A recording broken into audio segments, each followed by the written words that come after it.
I don't know. Let's start the show. I don't know. Nobody asked. Hey, it's Colin.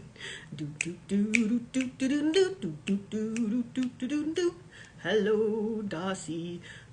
Let's get Colin on the screen. Boop. Bum bum bum bum bum ba da da da da da da. Colin, where are you? Hey! Yo!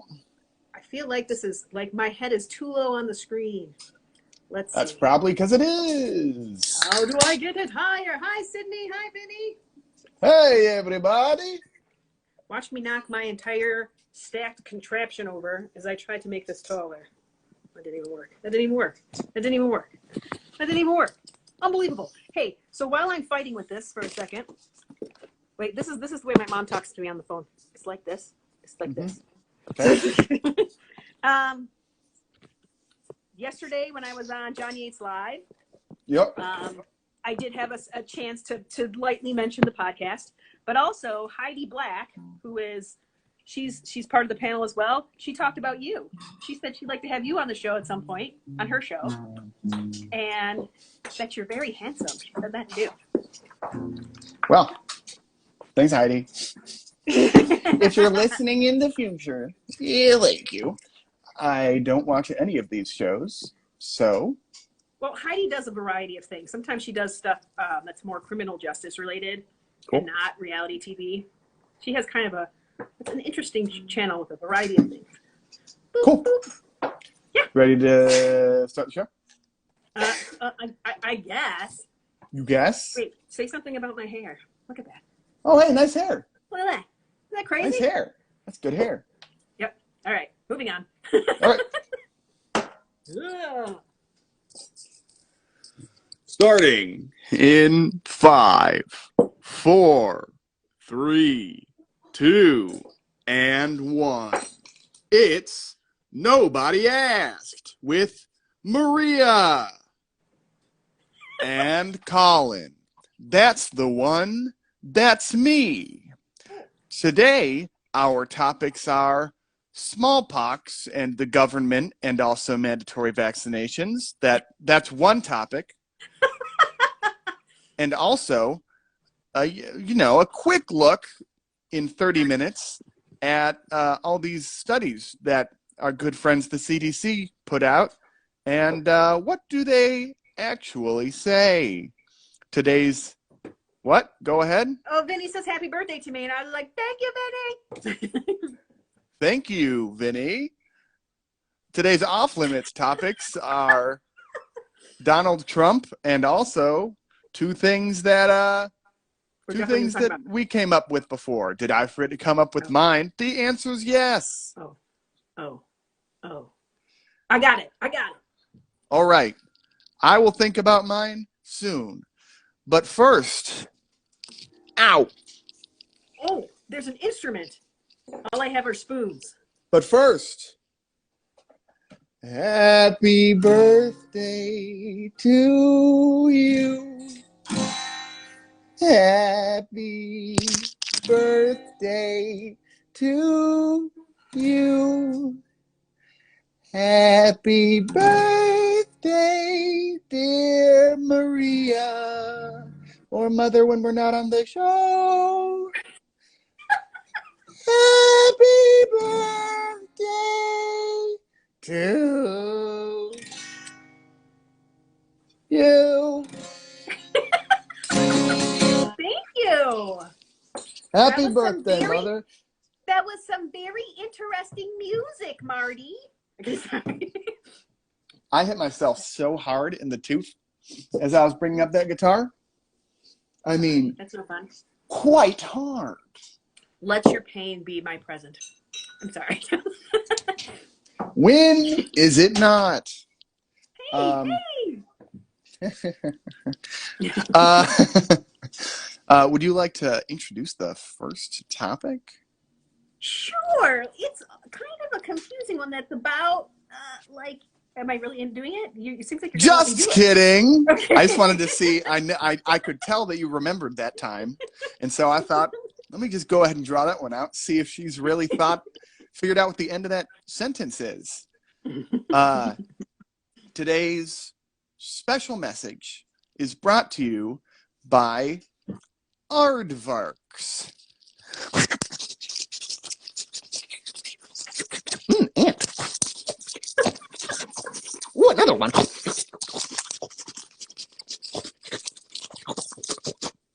Aardvarks. All right. Ooh, you're drinking Diet Coke? Coke Zero for me, thank you. Yum, yum, yum. I'm one of the elitists that enjoys the Coke Zero. Oh, there's Heidi. Hi, Heidi.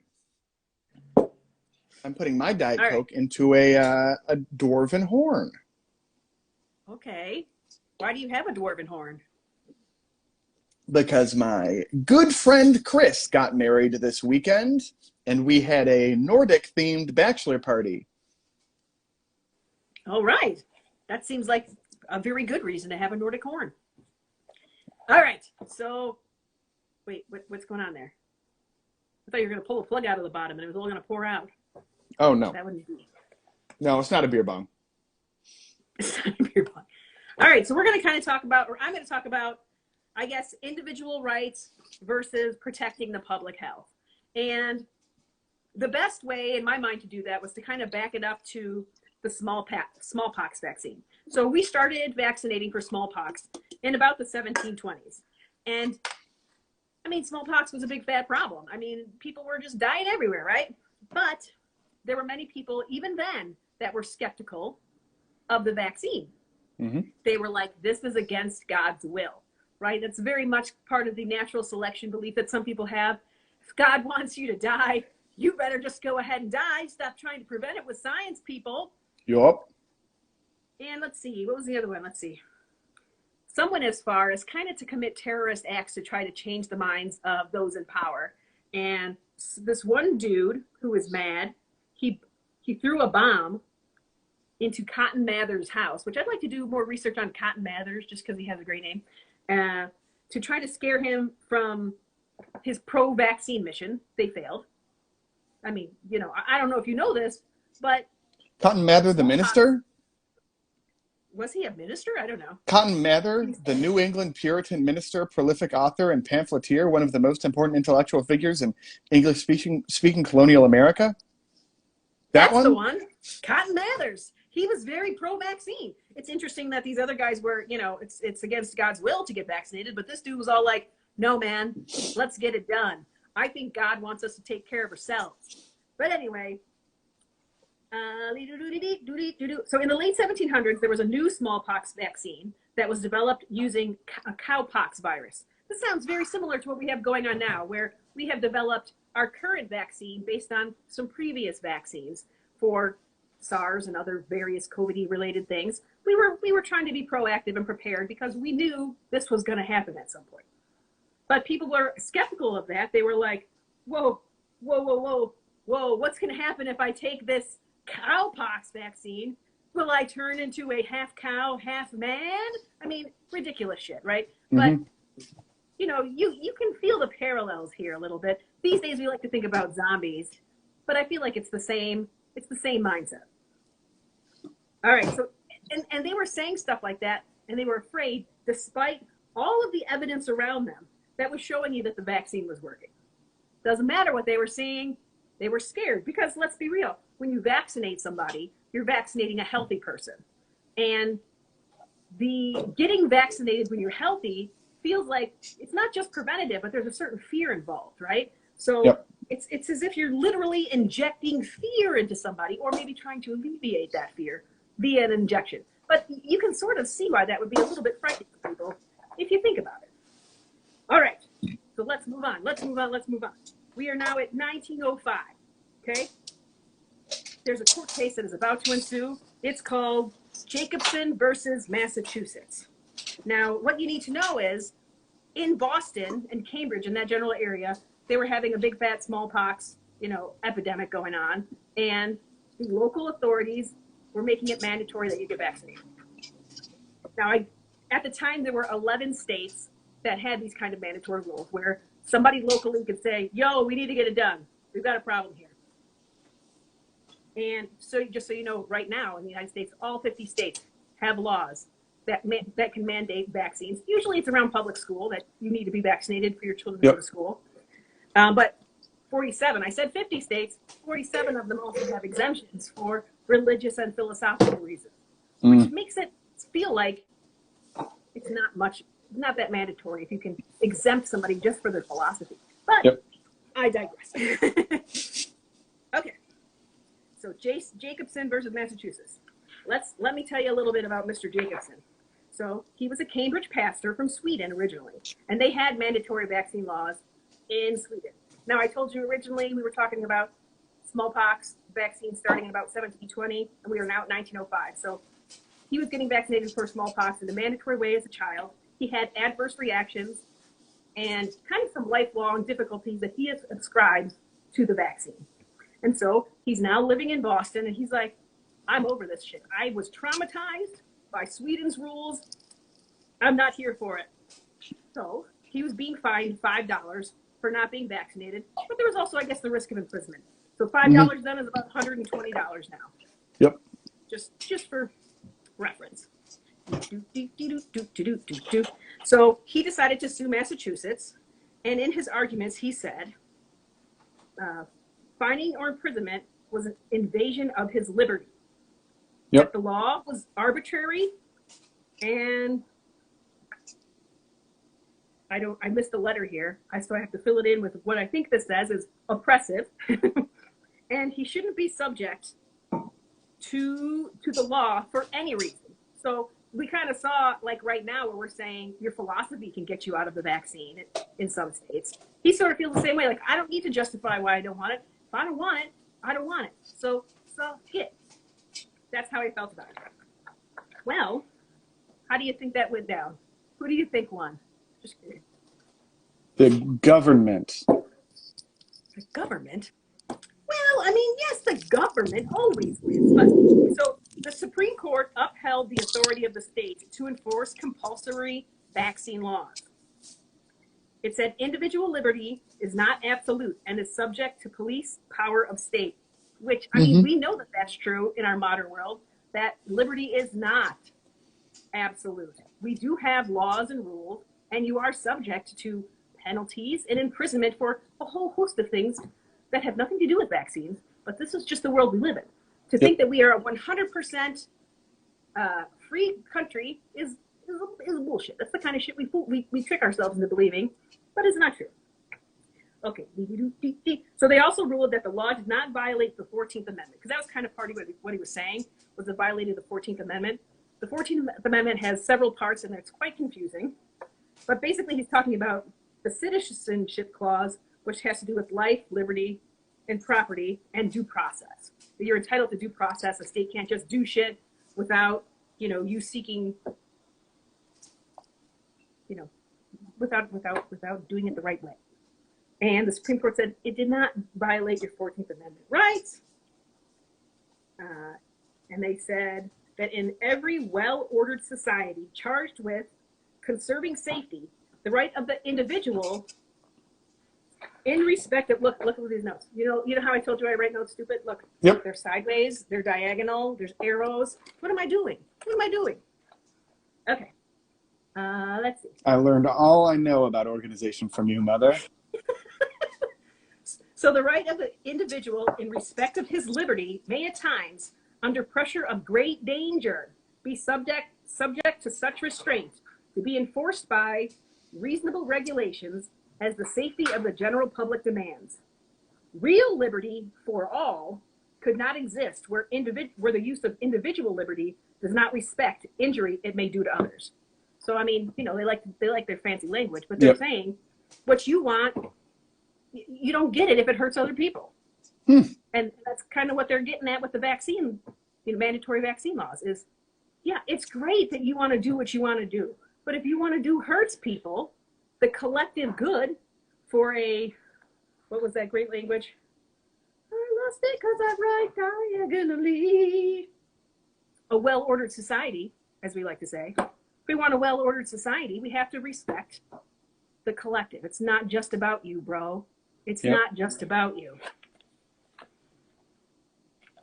Holy shit, did I just plow through that? It does feel good to know that, well, it feels good, and also I think is somewhat sobering, depending on where you are mentally with respect to all of this, that there were very similar characters and complaints in like pre-America surrounding vaccines as there are now. Now it's sobering in two ways, right? The more human that these people feel, the more you look back at them and go, oh, but they made so many of all the mistakes. They did so many bad. And you go, am I also? And the answer is yes. But yes. At least if you're talking about the royal I mean, I don't know who you are, listener, okay? You're probably, you're listening to this podcast. There's a 99% chance that you're literally the best human that's ever lived. But outside of that, outside of you specifically, everyone's bad. So this is at least how I've lived my life and what I've convinced myself of. So, it is interesting and sobering, because sometimes you can feel like, on the other side of things, like there's been a sudden uptick of idiocy in this country, and you can start to convince yourself it feels like it. And you go, well, what's changed? Obviously, social media has made everyone idiots. And it's like, no, the idiots just got on social media and they started saying the things that they thought, Yep. And also, they just organized everybody into piles. Yeah. And people make their most emotional opinions known on social media, right? So not only do the stupid people get on social media, but also you get specifically the worst of those stupid people that already existed, right? Everyone loves Ron Swanson from Parks and Rec, but if Ron Swanson from Parks and Rec had a Twitter, you would hate that Twitter. You would not like it. Do you think so? Yeah, I think you would hate that Twitter, because you wouldn't read it in his voice. You would read it in first of all, income tax is illegal, and you go, ugh, what a freaking nerd. But, when he says it in his voice, you go, oh, Ron Swanson, with your little stupid mustache. He's so cute. So, it just makes us more angry. I did want to tap into another part of what the court pointed out, which also feels very right now. Mm-hmm. They said that while Jacobson offered proof that some in the medical community who believed smallpox vaccines couldn't stop the spread of the disease, but may cause disease of the body. Yep. But there was more formidable numbers proving the opposite. That's what the court said. They said, we see your proof, but it's also kind of shit. Yep. And the fact that we have in fact eradicated smallpox is an indication that you can accomplish that with a vaccine. It can be accomplished. Admittedly, it took, I believe in 1935-ish in the United States, all, kind of naturally occurring smallpox was eradicated. So that would be 30 years after this case. Wait, I'm sorry. What year did you say? 1935. 30 years after the case. Okay. After this case, yeah. But still 200 years after the first vaccine. The first vaccine came out. Correct. Well, correct. So, but it should be sobering to you. Like, we can do this faster, but it's harder to do it faster, right? Because we need to mandate things that people don't like. What's more sobering is that we knew, and by we I mean the intellectuals that are spearheading most of these movements, knew that mandatory vaccination was going to be necessary. And it feels like we've been fooling ourselves. And it is frustrating to have known this for so long, but to need something bad to happen to get us to take necessary actions. I mean, people were talking about vaccine passports like in April of 2020, where it's like, if there's a vaccine, what do we need to do? People were talking about, let's game plan for if there's a vaccine, let's game plan if there's not a vaccine. And we got such a dub in the mail by getting such an effective vaccine that it was like, hey, We game planned for this. And America was like, yep. And guess what we figured out? Index cards. We're going to write numbers on index cards, and that'll be your vaccine card. And it will be so easy to fake. And also, it will be necessary for almost nothing. Air travel? Hell no, right? All of the things that we know are the most likely to create clusters of COVID infections, definitely not those. We're just going to wait for the vaccine rate to get up there, and we're going to use an honor system. That thing that doesn't work, isn't going to ever not, it's not going to work. We're going to do that one. Who game planned this? Well, but you have to, you have to realize, and you can admittedly dismiss this after this realization, but there are a group of people, certain types of religious folks. I'm not going to say all religious folks. There's certain types that are always watching for the end times and ushering in the end times. And so when they see things like vaccine passports, that feels like, oh, this is a sign of the end times. And you would think that would make them want the vaccine passports more, because some of these people very much do want to usher in the end times, but instead they would rather everybody get sick and die through God's will or their own, lack of faith, if you will. And, yeah. I don't know. I don't know, man. It's just that we just knew that this was going to need to happen.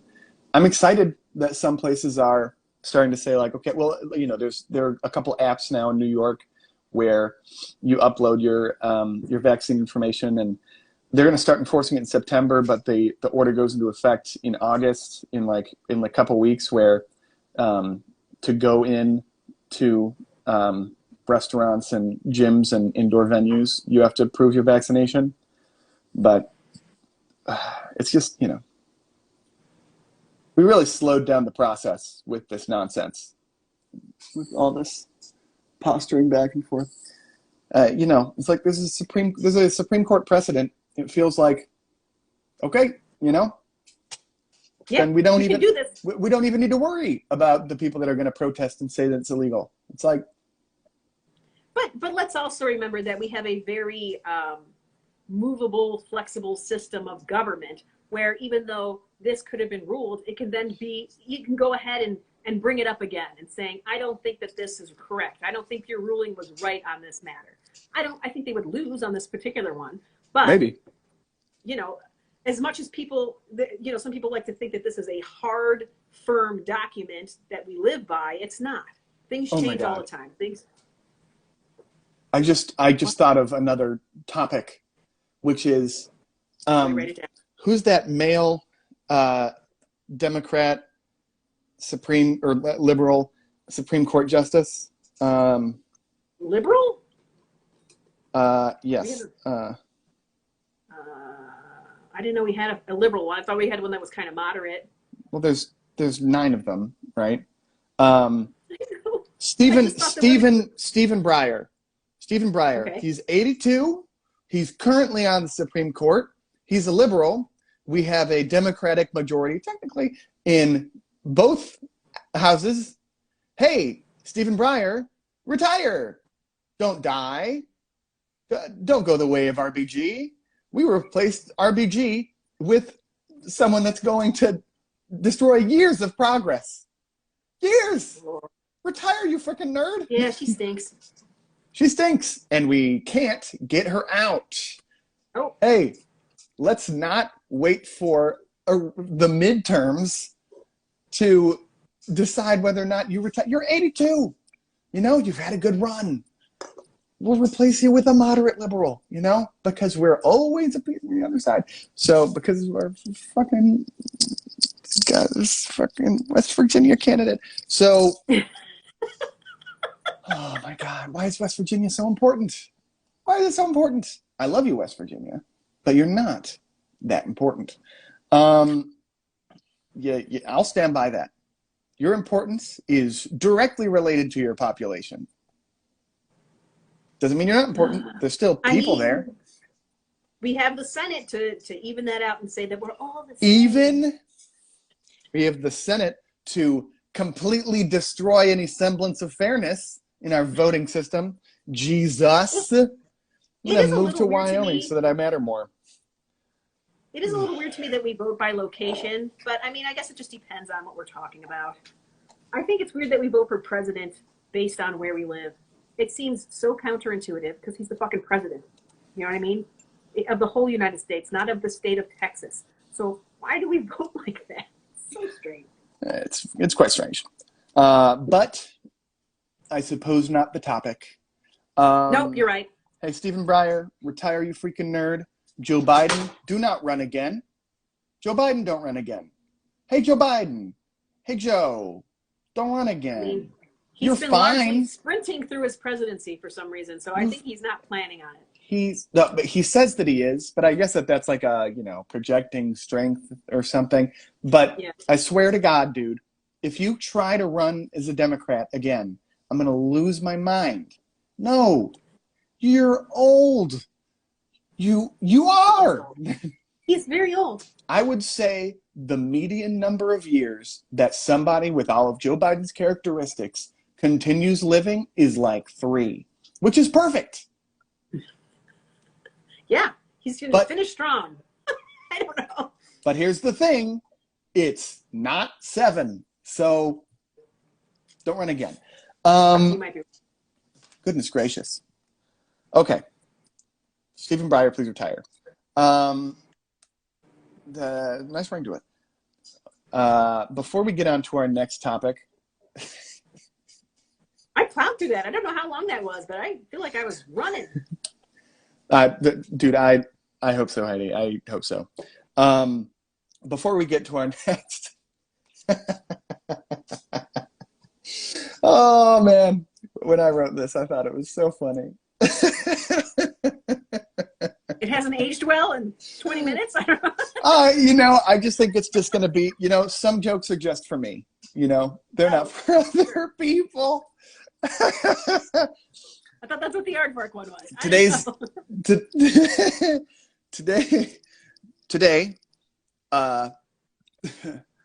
special message from the anteater.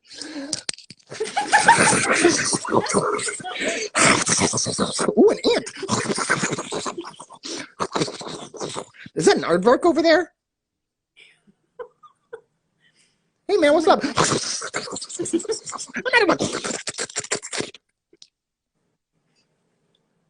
anteater. That was nice. I like that. That was a good callback to the last ad. Yeah, and as I was reading it, I was like, I don't know if people are going to remember that I said aardvark last time. And they're going to be like, is that the same ad twice? But then I said it. But then you said it, and I was like, well, let's run into that ad as fast as we can so that they're right next to each other. Perfect. Okay, well, we're done with the funnies part of the episode, okay? That was real fun. That last subject, pure comedy compared to the dry desert we're about to enter.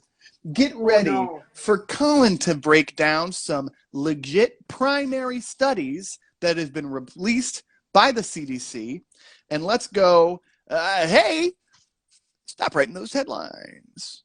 Dear journalists, stop writing those headlines. Man, I tell you, I'm reading through these studies, and while they have problems, they have an entire section dedicated to pointing out the problems. Every time do I find one that they don't mention? Of course I do. Of course. But they tried, and that's why I'm saying read your primary sources. But even in this one that I'm about to just mercilessly shit on, I mean, seriously, take a dump on this study that has set the world ablaze. It's end times because of Provincetown, Massachusetts. Even with that, the discussions, it says, the findings in this report are subject to at least 4 limitations. First, data from this report are insufficient to draw conclusions about the effectiveness of COVID-19 vaccines against SARS-CoV-2, including the Delta variant, during this outbreak. Excuse me, then what's the takeaway?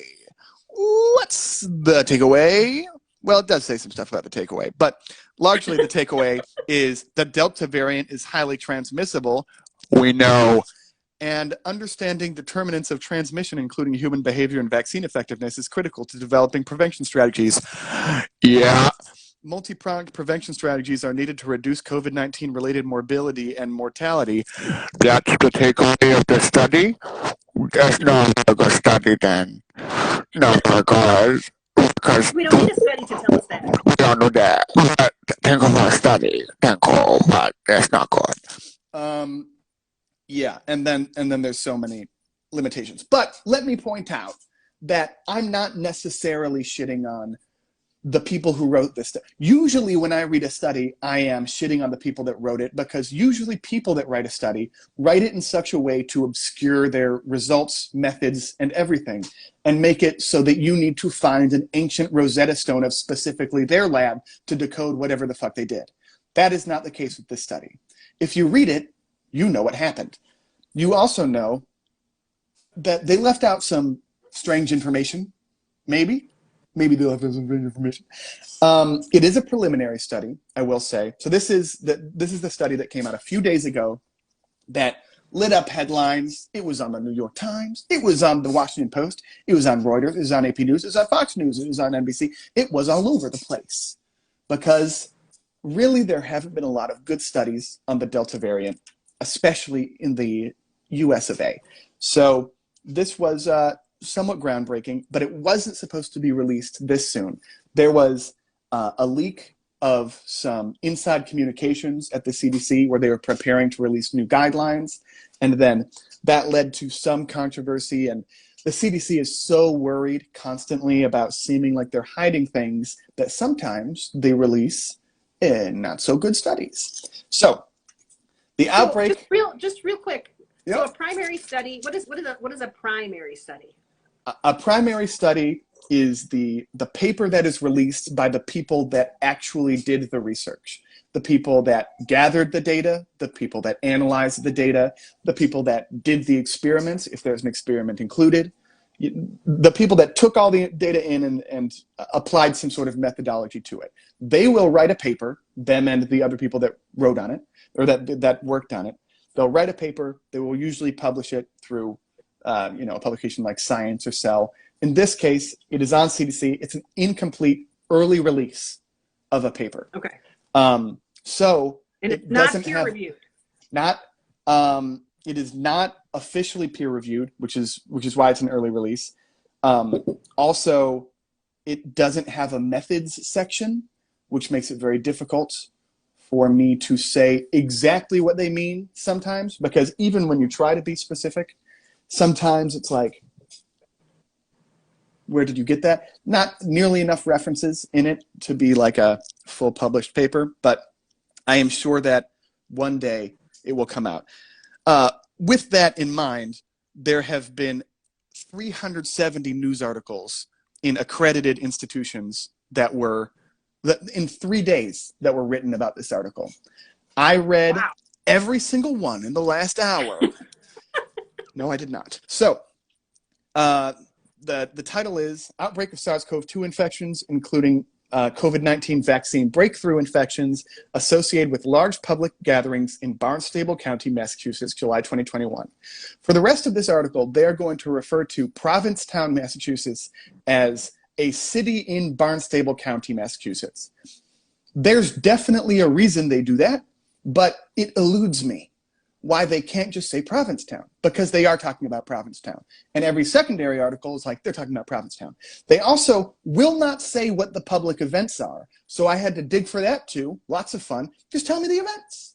Just tell me the events. Yeah. Because they even mention that the events kind of mess with the sample size.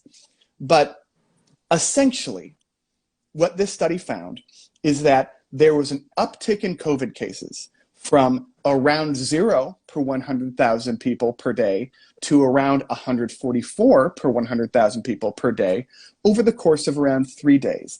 And many of those cases were affiliated primarily or secondarily with a couple of large events in Provincetown, Massachusetts. Events are where a bunch of people gather and lick each other. So they tend to be a place where viruses can run amok.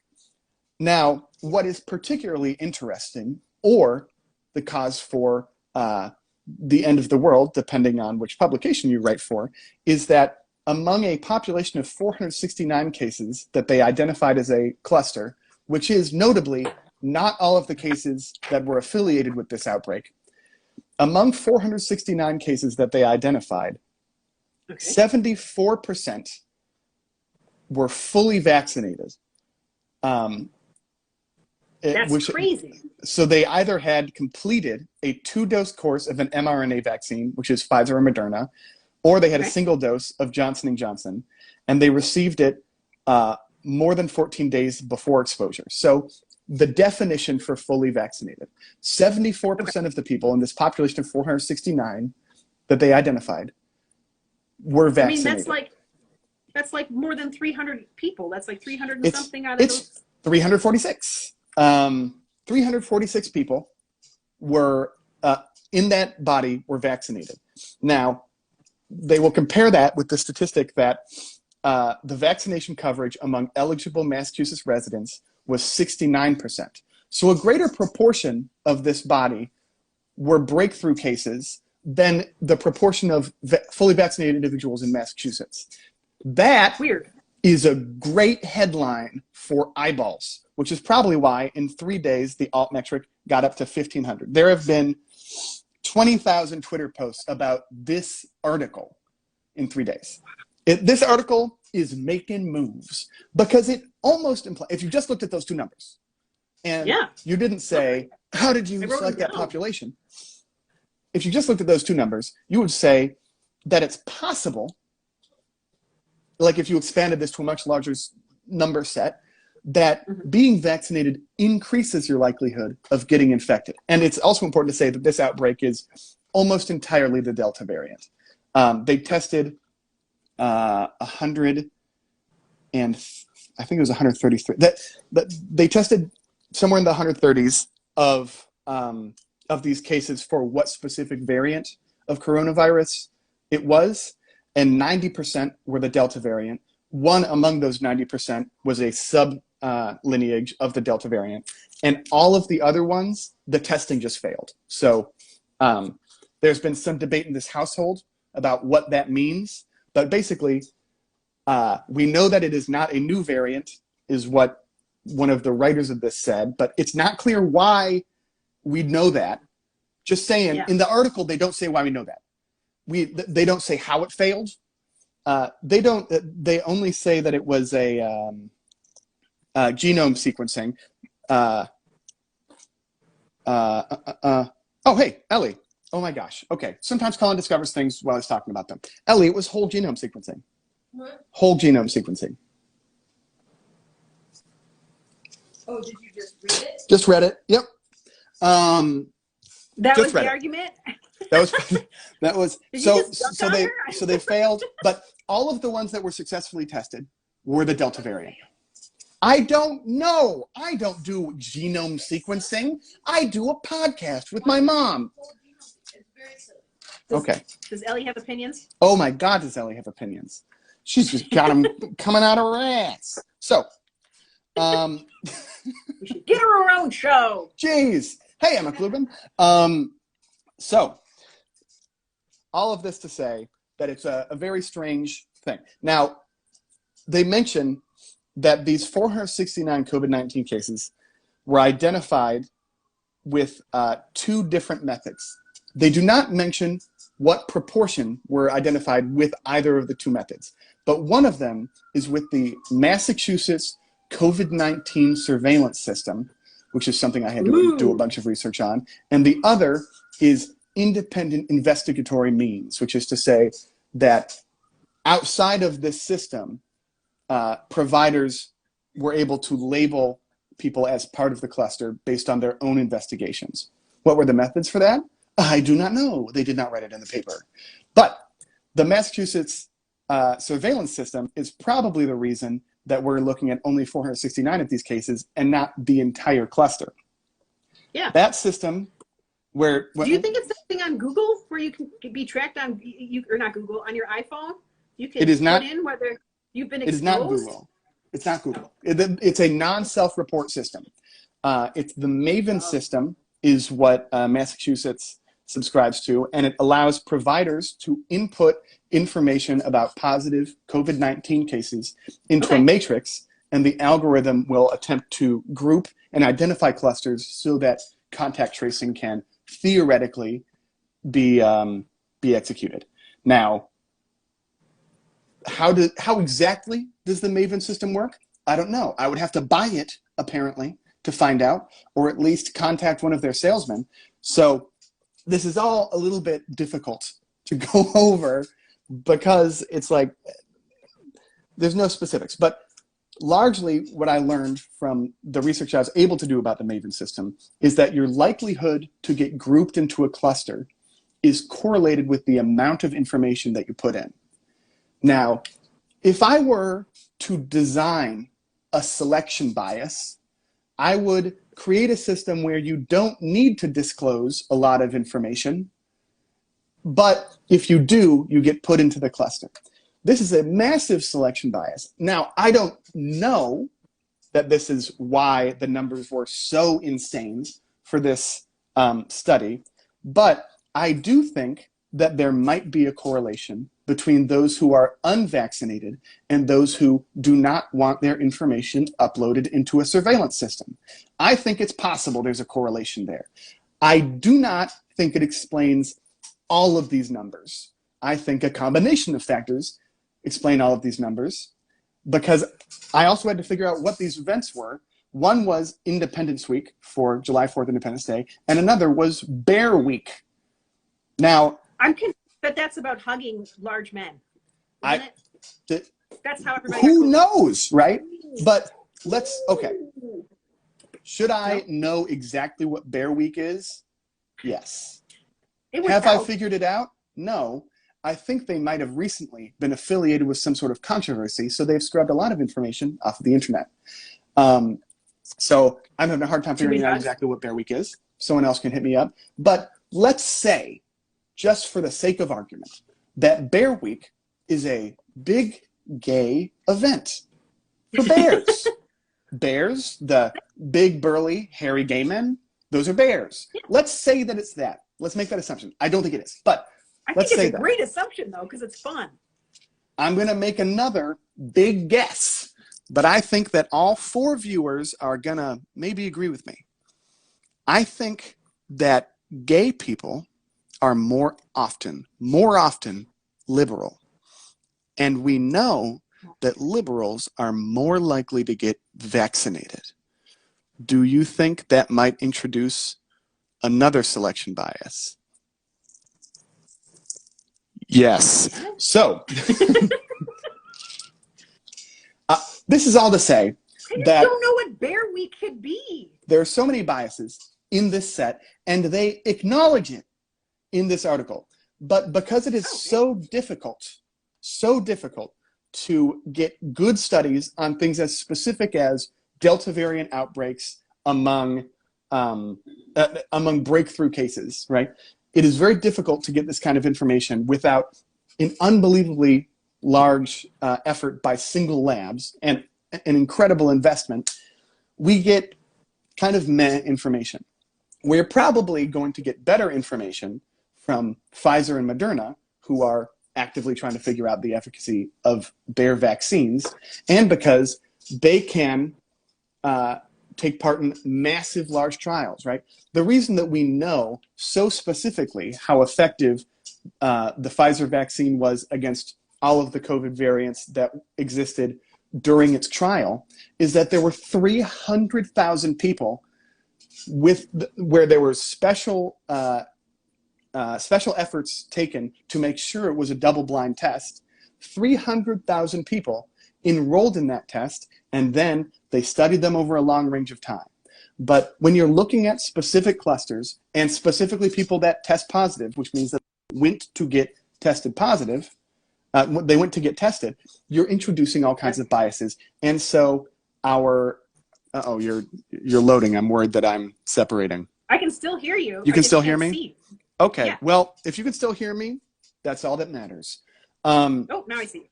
That when you're studying on this level, you're introducing new biases every level that you cannot control, right?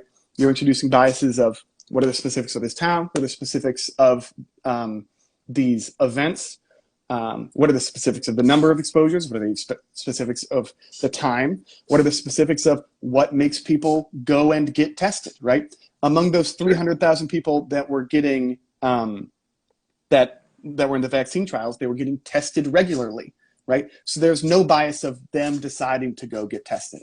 And this is a problem with a lot of the studies that the CDC has put out, right? Just a few months ago, there was a study gone out that was the effectiveness of the Pfizer and Moderna vaccines against COVID-19 among hospitalized adults aged 65 years.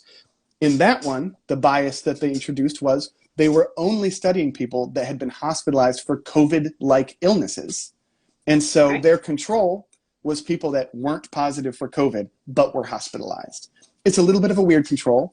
Also, you're no longer, there was a lot of takeaways from this that was about specifically, if you're positive, how much less likely does that create negative outcomes? But you're not comparing it to a general population non-positive. You're comparing it to hospitalized non-positive. This is, because it is so hard to create studies of the size that Pfizer is capable of, we have difficult information of this. Here's why I am going to encourage a tentative outlook on this specific study. The numbers are so out of whack with everything that we know about the vaccine that if they end up having some sort of a, if they end up being true, right, on a large scale, that would be a terrible reflection on tens of other studies of the Delta variant, the vaccine. And because it is that momentous, you need to check all of your bases. And among studies, this is the least of which this is so preliminary, and it's such a big result that every single one of these biases you need to suss out. You need to eliminate them to make this result conclusive at all. So that is why they say that it should really, it's insufficient to draw conclusions about the effectiveness of COVID-19 vaccines and the Delta variant, right? They say that in the paper, but let's talk. But let's do it anyway. NPR, okay? Goated institution. Love NPR. I mean, they're libs, but love NPR. I'm a lib, but still, I mean, they're very much libs. Vaccinated people with breakthrough infections can spread the Delta variant, CDC says. I think the most important word in that, like in so many of these articles, is can. And I would respond, I do not think there was really debate over whether or not they can.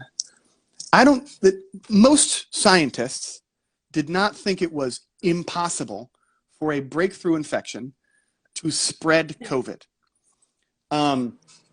Mostly what this is referencing is that among this very strange population that has been selected for this study, they found the viral count, is that what it's called? Viral load in the throats of those that were infected, and found that it was very similar between the vaccinated and the unvaccinated individuals. But the selection bias is such that among those that were positive that were vaccinated, 80% had symptoms because they were going to get tested positive. Do they say anything about what percentage of those that were unvaccinated had symptoms? No. But they still talk about the viral loads between the two. That seems pretty important, right? If viral load is affiliated with the likelihood of infection, which we believe it is, then having a viral load similar to that of an unvaccinated person would imply that you are infectious to other individuals. And so your probability of spreading it to an unvaccinated individual and a vaccinated individual is much like the likelihood of spreading it from an unvaccinated individual to a vaccinated or an unvaccinated, which is to say similar, right? But that vaccinated person is still significantly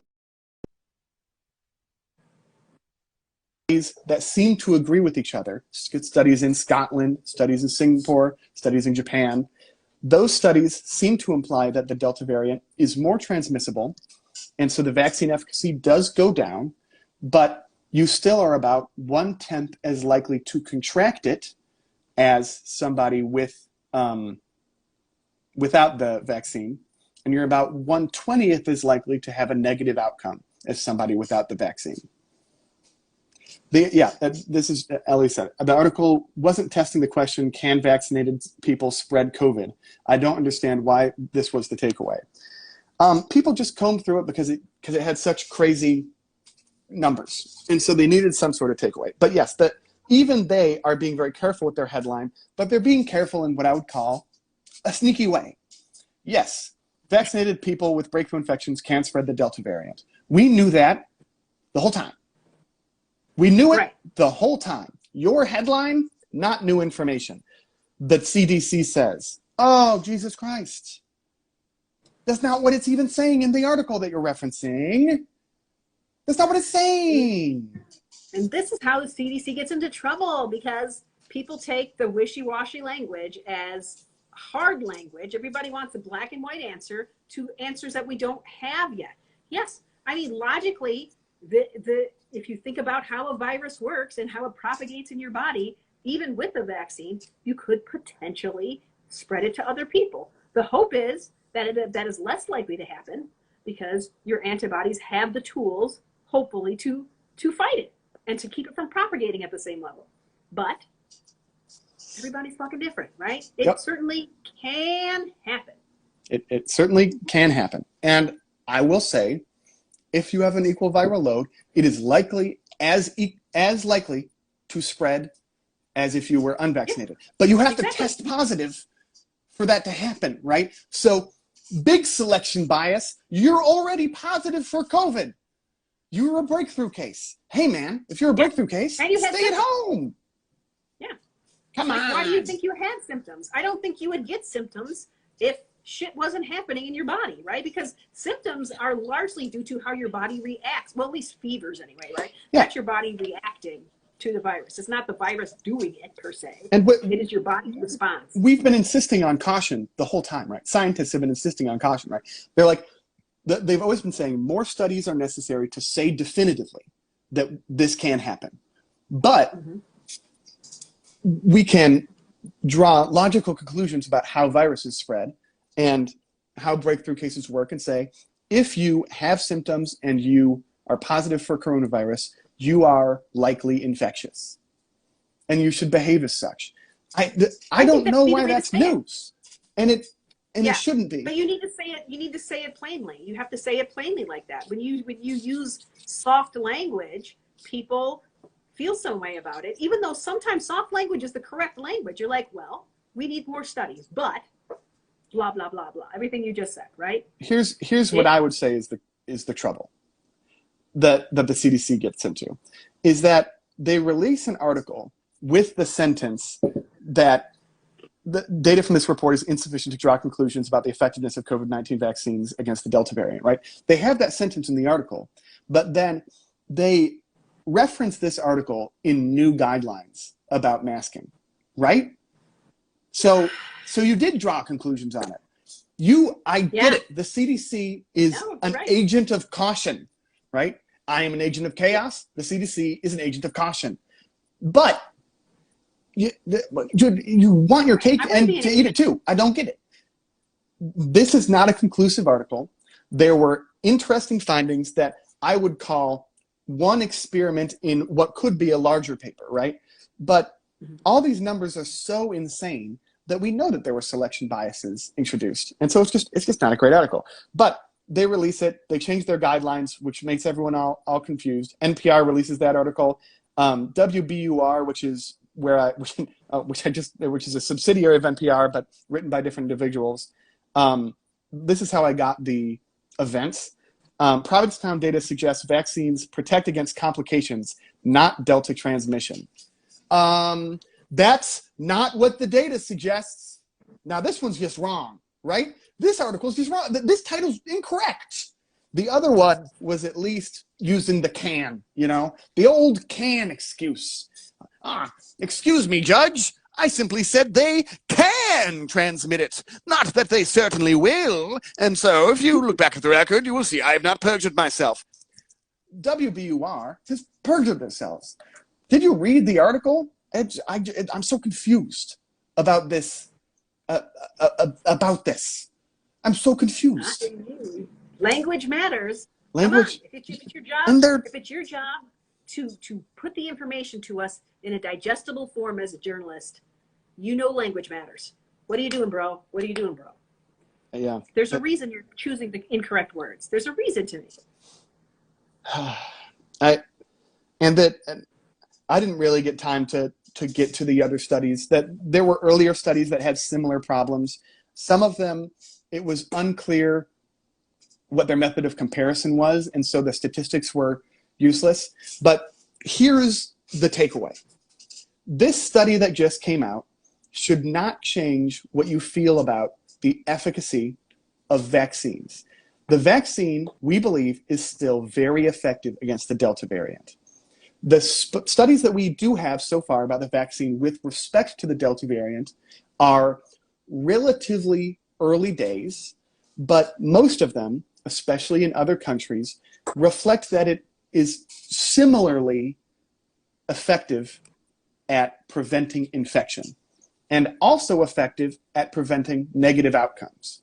The numbers for COVID overall, the alpha variant of COVID, was that you had about a 1 in 10 chance of contracting it as compared to an unvaccinated individual, and you had about a 1 in 20 chance of a negative outcome as compared to a vaccinated individual. That is the method of comparison. That's always been the vaccine efficacy method of comparison. 1 in 10, 1 in 20. Has there been confusion about this? Yes. Has it been frustrating? It's the first time I've heard it. So to me, this is new information. This is the takeaway, right? I'm going to try and make it as simple as possible. That's around where it is. For the Delta variant, it is slightly worse.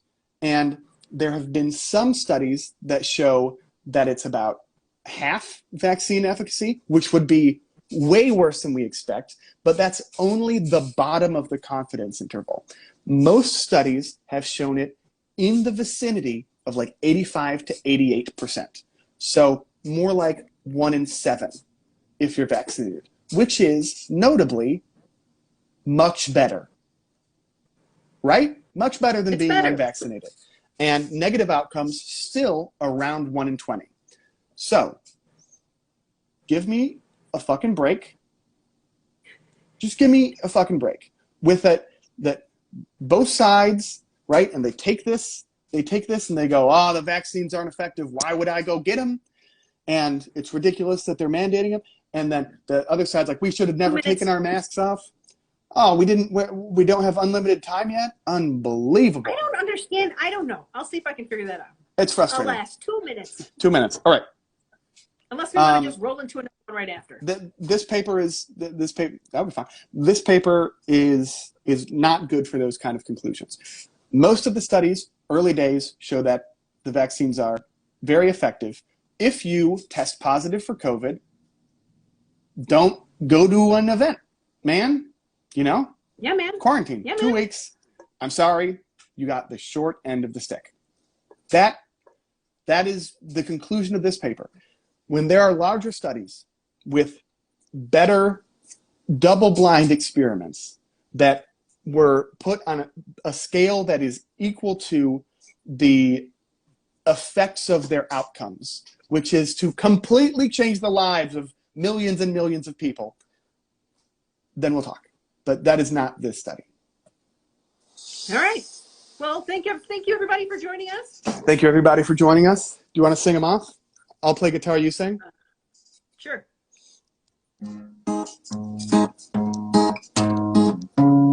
Nobody asked if you got a problem. We rant about on the podcast like we do.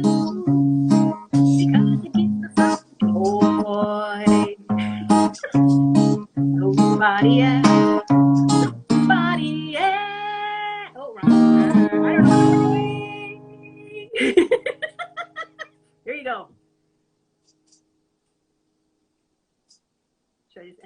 I'll just end it.